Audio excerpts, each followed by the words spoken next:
বন্ধুরা, আজ 15ই আগস্ট আমাদের ভারতের 80তম স্বাধীনতা দিবস। কিন্তু আমরা আজ যে স্বাধীন ভারতবর্ষে বুক ফুলিয়ে শ্বাস নিচ্ছি, তার পেছনে আসল রক্তক্ষয়ী ইতিহাস কি আমরা জানি। কীভাবে ব্যবসা করতে এসে ব্রিটিশ ইস্ট ইন্ডিয়া কোম্পানি আমাদের এই পবিত্র মাতৃভূমিকে দীর্ঘ 200 বছর গোলাম বানিয়ে রেখেছিল। কীভাবে মীর জাফরের এক চরম বিশ্বাসঘাতকতা, ডোবা পলাশির আমবাগান থেকে শুরু করে সিপাহী বিদ্রোহের মঙ্গল পাণ্ডে, বুড়িবালামের তীরে বাঘাযতীনের গর্জন আর নেতাজি সুভাষচন্দ্র বসুর দিল্লি চলো স্লোগান।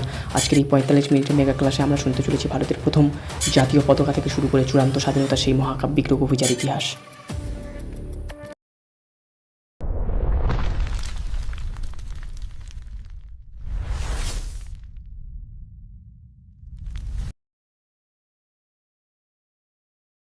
নমস্কার বন্ধুরা, গৌর ইউনিভার্সাল স্টাডিসে আপনাদের সবাইকে স্বাগতম।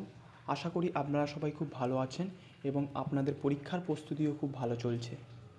আজকের মূল বিষয়টি কয়েকটি পার্টে বিভক্ত করা হয়েছে। পার্ট 1, ভারতের স্বাধীনতা সংগ্রামের মহাকাব্যিক ইতিহাস। আজ 15ই আগস্ট আমাদের ভারতের 80তম স্বাধীনতা দিবস। আজ আমরা কোনো প্রশ্নোত্তর বা জিকে কুইজ পড়ব না। আজকে আমরা জানবো এক চরম সত্যি ইতিহাস। কিভাবে আমাদের স্বাধীন ভারতবর্ষ ব্রিটিশদের 200 বছরের দাসত্ব ভেঙে স্বাধীন হয়েছিল। কিভাবে ক্ষুদিরাম, ভগৎ সিং, নেতাজির মতো হাজার হাজার বিপ্লবীদের রক্তের বিনিময়ে আজকের এই স্বাধীন সূর্য আমরা দেখতে পাচ্ছি। আজকে এই 45 মিনিটের ক্লাসটি শোনার পর ভারতের স্বাধীনতা সংগ্রাম নিয়ে আপনাদের ধারণা সম্পূর্ণ বদলে যাবে। তাই বিন্দুমাত্র না কেটে পুরো ভিডিওটি শেষ পর্যন্ত মনোযোগ দিয়ে শুনুন। চলুন ইতিহাসের পাতায় পিছিয়ে যাওয়া যাক। পার্ট 2, ব্রিটিশদের আগমন, 1757 পলাশির যুদ্ধ ও 1857 মহাবিদ্রোহ। বন্ধুরা, গল্পে শুরু হয়েছিল আজ থেকে প্রায় 300 বছর আগে। 16শো শতাব্দীতে ব্রিটিশরা ভারতে এসেছিল ব্যবসা করতে ইস্ট ইন্ডিয়া কোম্পানি নামে। কিন্তু আমাদের দেশের রাজাদের ভেতরে দুর্বলতার সুযোগ নিয়ে 1757 সালের 23শে জুন পলাশির যুদ্ধে নবাব সিরাজউদ্দৌলাকে হারিয়ে তারা বাংলার ক্ষমতা দখল করে। এরপর শুরু হয় চরম অত্যাচার ও শোষণ। এর ঠিক 100 বছর পর অর্থাৎ 1857 সালে ভারতীয় সিপাহীরা প্রথম ব্রিটিশদের বিরুদ্ধে গর্জে ওঠে, যাকে আমরা বলি মহাবিদ্রোহ বা সিপাহী বিদ্রোহ। মঙ্গল পাণ্ডে, ঝাঁসির রানী লক্ষ্মীবাই এবং বাহাদুর শাহ জাফরের মতো বীরেরা এই যুদ্ধে জাল লড়িয়ে দিয়েছিলেন। যদিও এই বিদ্রোহ সফল হয়নি, কিন্তু এটি ব্রিটিশদের সিংহাসন কাঁপিয়ে দিয়েছিল এবং ভারতীয়দের মনে স্বাধীনতার প্রথম বীজ বুনে দিয়েছিল। নেক্সট, পার্ট নাম্বার 3, 1855 সাঁওতাল বিদ্রোহ এবং আদিবাসী প্রতিরোধ। বন্ধুরা, আমরা অনেকেই ভাবি 1857 সালের মহাবিদ্রোহই ব্রিটিশদের বিরুদ্ধে প্রথম বড় আঘাত ছিল, কিন্তু ইতিহাস ঘাঁটলে দেখা যায় তার ঠিক 2 বছর আগে অর্থাৎ 1855 সালে বাংলার ভাগলপুর ও রাজমহল পাহাড়ে ব্রিটিশদের ভিত কাঁপিয়ে দিয়েছিল আদিবাসী সাঁওতালরা। ব্রিটিশ জমিদার ও মহাজনদের চরম শোষণের বিরুদ্ধে গর্জে উঠেছিল 4 ভাই, সিধু, কানহু, চাঁদ ও ভৈরব। ইংরেজদের আধুনিক বন্দুক আর কামানের সামনে এই বীর আদিবাসীরা শুধুমাত্র তীর ধনুক আর টাঙ্গি নিয়ে লড়াই করেছিল। প্রায় 15,000 সাঁওতাল এই যুদ্ধে শহীদ হন। এই আদিবাসী আন্দোলনই প্রমাণ করে দিয়েছিল যে ভারতের সাধারণ মানুষ আর ব্রিটিশদের দাসত্ব মেনে নিতে রাজি নয়। পরবর্তী পার্ট নাম্বার 4, বিপ্লবী আন্দোলনের আগুন ও বঙ্গভঙ্গ, 1905 বঙ্গভঙ্গ এবং বিপ্লবী যুগ। বন্ধুরা, ভারতীয়দের একতা ভাঙার জন্য 1905 সালে লর্ড কার্জন বাংলাকে দুভাগ করার সিদ্ধান্ত নেন, যা বঙ্গভঙ্গ নামে পরিচিত। কিন্তু বাঙালিরা মাথা নত করেনি। সারা বাংলা শুরু হয় স্বদেশী আন্দোলন। বিদেশি জিনিসপত্র পুড়িয়ে দেয়া হয়, আর এই সময় থেকেই ভারতে শুরু হয় সশস্ত্র বিপ্লবী আন্দোলন। মাত্র 18 বছর বয়সে ফাঁসির মঞ্চে হাসি মুখে প্রাণ দিলেন ক্ষুদিরাম বসু। বীর বিপ্লবী প্রফুল্ল চাকি নিজের বুকে গুলি করে শহীদ হলেন। এরপর পাঞ্জাবের অমৃতসরে 1919 সালে ঘটল জালিয়ানওয়ালাবাগের নৃশংস হত্যাকাণ্ড, যেখানে জেনারেল ডায়ারের আদেশে হাজার হাজার নিরীহ মানুষকে গুলি করে মারা হলো।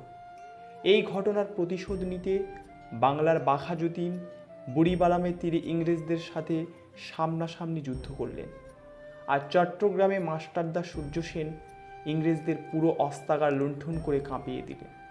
এই বিপ্লবীদের আত্মত্যাগ ইংরেজদের মনে ভয়ের জন্ম দিয়েছিল। পার্ট নাম্বার 5, চরমপন্থী যুগ ও লালবাল পাল। 1905 সালের বঙ্গভঙ্গের পর ভারতীয় জাতীয় কংগ্রেসের ভেতরে এক বড় বৈপ্লবিক পরিবর্তন আসে। এতদিন ধরে নরমপন্থী নেতারা ব্রিটিশদের কাছে কেবল চিঠি বা আবেদনের মাধ্যমে অধিকার চাইতেন, কিন্তু একদল তরুণ নেতা বুঝলেন ভিক্ষে করে স্বাধীনতা পাওয়া যাবে না, স্বাধীনতা কেড়ে নিতে হবে। এই মতবাদের জন্ম দিলেন 3 বীর নেতা: পাঞ্জাবের লালা লাজপত রায়, মহারাষ্ট্রের বাল গঙ্গাধর তিলক এবং আমাদের বাংলার বিপিনচন্দ্র পাল, যাঁদের ইতিহাস লাল বাল পাল নামে চেনে। বাল গঙ্গাধর তিলক গর্জে উঠে স্লোগান দিলেন, স্বরাজ আমার জন্মগত অধিকার এবং আমি তা অর্জন করবই। এই চরমপন্থী আন্দোলনই ভারতের কোনায় কোনায় ছড়িয়ে থাকা সাধারণ যুবকদের মনে ব্রিটিশদের বিরুদ্ধে অস্ত্র তুলে নেওয়ার সাহস জুগিয়েছিল। পরবর্তী পার্ট নাম্বার 6, বাঘাযতীন ও বুড়িবালামের ঐতিহাসিক যুদ্ধ 1915। বন্ধুরা, ভারতের স্বাধীনতার ইতিহাসে প্রথম বিশ্বযুদ্ধের সময়কার একটি ঘটনা আমাদের রোম খাড়া করে দেয়। তিনি হলেন বাংলার বাঘাযতীন, যাঁর আসল নাম যতীন্দ্রনাথ মুখোপাধ্যায়। তিনি বিশ্বাস করতেন প্রথম বিশ্বযুদ্ধে ইংরেজরা যখন ব্যস্ত, ঠিক তখনই জার্মানির থেকে অস্ত্র আনিয়ে ভারতে একযোগে সশস্ত্র সেনা বিদ্রোহ ঘটাতে হবে। কিন্তু দুর্ভাগ্যবশত ইংরেজ পুলিশ গোপন সূত্রে সেই খবর পেয়ে যায়। ওড়িশার বালেশ্বরের বুড়িবালাম নদীর তীরে 4 জন সঙ্গে নিয়ে বাঘাযতীনকে ঘিরে ফেলে বিশাল ব্রিটিশ পুলিশ বাহিনী। এক পক্ষে আধুনিক রাইফেল আর অন্য পক্ষে বিপ্লবীদের সাধারণ পিস্তল। দীর্ঘক্ষণ ধরে চলা এই ঐতিহাসিক পরখা যুদ্ধে বাঘাযতীন বীরের মতো লড়াই করে গুরুতর জখম হন এবং হাসপাতালে শহীদ হন। মৃত্যুর আগে তিনি বলে গিয়েছিলেন, আমরা মরব, দেশ জাগবে। তাঁর এই আত্মত্যাগ ভারতের সশস্ত্র বিপ্লবী আন্দোলনকে এক নতুন মাত্রা দিয়েছিল। পরবর্তী পার্ট নাম্বার 7, গান্ধীজির গণ আন্দোলন ও অহিংসা। গান্ধী যুগ 1920 থেকে 1942। বন্ধুরা, ঠিক এই বিপ্লবী আন্দোলনের মাঝেই ভারতের রাজনীতিতে আগমন ঘটে মহাত্মা গান্ধীর, অর্থাৎ বাপু। তিনি অস্ত্র ছাড়াই অহিংসা এবং সত্যাগ্রহের মাধ্যমে ইংরেজদের তাড়ানোর ডাক দিলেন। 1920 সালে অসহযোগ আন্দোলন, 1930 সালে লবণ আইনের বিরুদ্ধে বিখ্যাত ডান্ডি মার্চ এবং সবশেষে 1942 সালে তিনি ডাক দিলেন ভারত ছাড়ো আন্দোলন। তাঁর একটি মাত্র স্লোগান সারা ভারতবর্ষের কোটি কোটি সাধারণ মানুষকে রাস্তায় নামিয়ে এনেছিল, করেঙ্গে ইয়ে মরেঙ্গে, করব অথবা মরব। সাধারণ মানুষ যখন দলে দলে জেল ভরতে শুরু করলো, ব্রিটিশ সরকার তখন বুঝতে পারল যে ভারতকে আর বেশি দিন বন্দি করে রাখা সম্ভব নয়। পরবর্তী পার্ট নাম্বার 8, ভগৎ সিং নওজোয়ান ভারত সভার গর্জন। ইনকলাব জিন্দাবাদ। বন্ধুরা, 1920 সালের দিকে যখন দেশের যুব সমাজ অহিংস আন্দোলনে কিছুটা থমকে গিয়েছিল, তখন উত্তর ভারতের বিপ্লবের এক নতুন সূর্য উদিত হলো। তিনি হলেন শহীদ-ই আজম ভগৎ সিং। মাত্র 23 বছর বয়সের এই যুব সমাজতন্ত্র, মাত্র 23 বছর বয়সের এই যুবক সমাজতন্ত্র ও স্বাধীনতার এক নতুন সংজ্ঞা তৈরি করেছিলেন। লালা লাজপত রায়ের মৃত্যুর প্রতিশোধ নিতে তিনি ব্রিটিশ পুলিশ স্যান্ডার্সকে গুলি করেন এবং পরবর্তীতে দিল্লির কেন্দ্রীয় আইনসভায় সেন্ট্রাল অ্যাসেম্বলিতে কোনো মানুষকে না মেরে কেবল বধির ইংরেজ সরকারের কান খুলতে বোমা নিক্ষেপ করেন। তিনি পালাবার চেষ্টা করেননি, স্বেচ্ছায় গ্রেপ্তার বরণ করেন। জেলের ভেতরে টানা 114 দিন অনশন করে ব্রিটিশদের অত্যাচার সহ্য করেছিলেন। 1931 সালের 23শে মার্চ যখন লাহোর জেলে হাসি মুখে ভগৎ সিং, রাজগুরু ও সুখদেব ফাঁসির দড়ি গলায় পড়েছিলেন, তখন তাদের দেয়া একটি স্লোগান সারা ভারতের কোটি কোটি যুবকের হৃৎকম্পন হয়ে উঠেছিল, ইনকলাব জিন্দাবাদ, বিপ্লব দীর্ঘজীবী হোক। পরবর্তী পার্ট নাম্বার 9 নেতাজি ও আজাদ হিন্দ ফৌজের চূড়ান্ত আঘাত, নেতাজি সুভাষচন্দ্র বসু ও আজাদ হিন্দ ফৌজ।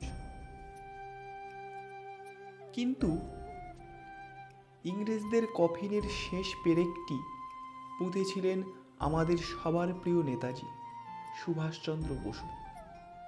তিনি বিশ্বাস করতেন ইংরেজদের শুধু মুখে বলে বা অহিংস উপায়ে তাড়ানো যাবে না, তাদের ওপর সামরিক আঘাত হানতে হবে। তিনি ছদ্মবেশে ভারত থেকে পালিয়ে বিদেশে গেলেন এবং 1943 সালে সিঙ্গাপুরে আজাদ হিন্দ ফৌজ বা ইন্ডিয়ান ন্যাশনাল আর্মির দায়িত্ব নিলেন। পরবর্তীকালে তার দেয়া স্লোগান, তোমরা আমাকে রক্ত দাও, আমি তোমাদের স্বাধীনতা দেব, প্রতিটি ভারতীয়র রক্তে আগুন জ্বালিয়ে দিয়েছিল। আজাদ হিন্দ ফৌজ ভারতের মণিপুর পর্যন্ত ব্রিটিশদের হটিয়ে তেরেঙ্গা পতাকা উড়িয়ে দিয়েছিলেন। যদিও দ্বিতীয় বিশ্বযুদ্ধের পরিস্থিতিতে আজাদ হিন্দ ফৌজকে পিছিয়ে আসতে হয়েছিল, কিন্তু এই ঘটনার পর ভারতীয় সেনাবাহিনী ও নৌবাহিনীর জওয়ানরা ব্রিটিশদের বিরুদ্ধে বিদ্রোহ ঘোষণা করে। ইংরেজরা বুঝে গিয়েছিল ভারতীয় সেনারা আর ব্রিটিশদের গোলামি করবে না। আমাদের অন্তিম পার্ট নাম্বার 10, স্বাধীনতা ও দেশভাগ, 15ই আগস্ট 1947, স্বাধীন ভারতবর্ষ। বন্ধুরা, অবশেষে এলো সেই ঐতিহাসিক দিন 1947 সালের 15ই আগস্ট। দীর্ঘ 200 বছরের লড়াই, লাখ লাখ মানুষের বলিদান এবং অগণিত বিপ্লবীর রক্তের বিনিময়ে ভারত স্বাধীন হলো। তবে এই স্বাধীনতার আনন্দ সম্পূর্ণ ছিল না, কারণ ব্রিটিশরা যাওয়ার আগে আমাদের অখণ্ড ভারতকে 2 টুকরো করে দিয়ে গেল, ভারত ও পাকিস্তান। বন্ধুরা, আজ আমরা যে স্বাধীন বাতাসে নিঃশ্বাস নিচ্ছি তার পেছনে রয়েছে শত শত বীরের আত্মত্যাগ। তাই এই স্বাধীনতা দিবসে আমাদের শপথ নিতে হবে আমরা যেন আমাদের দেশের এই বীর বিপ্লবীদের কোনো দিন ভুলে না যাই এবং দেশের উন্নতিতে নিজেদের নিয়োজিত করি। আজকের এই পুরো ইতিহাস শুনে আপনাদের কেমন লাগলো কমেন্ট করে অবশ্যই জানাবেন। ভিডিওটি ভালো লাগলে লাইক করুন এবং আপনার বন্ধুদের সাথে শেয়ার করুন। ধন্যবাদ। জয় হিন্দ, বন্দে মাতরম।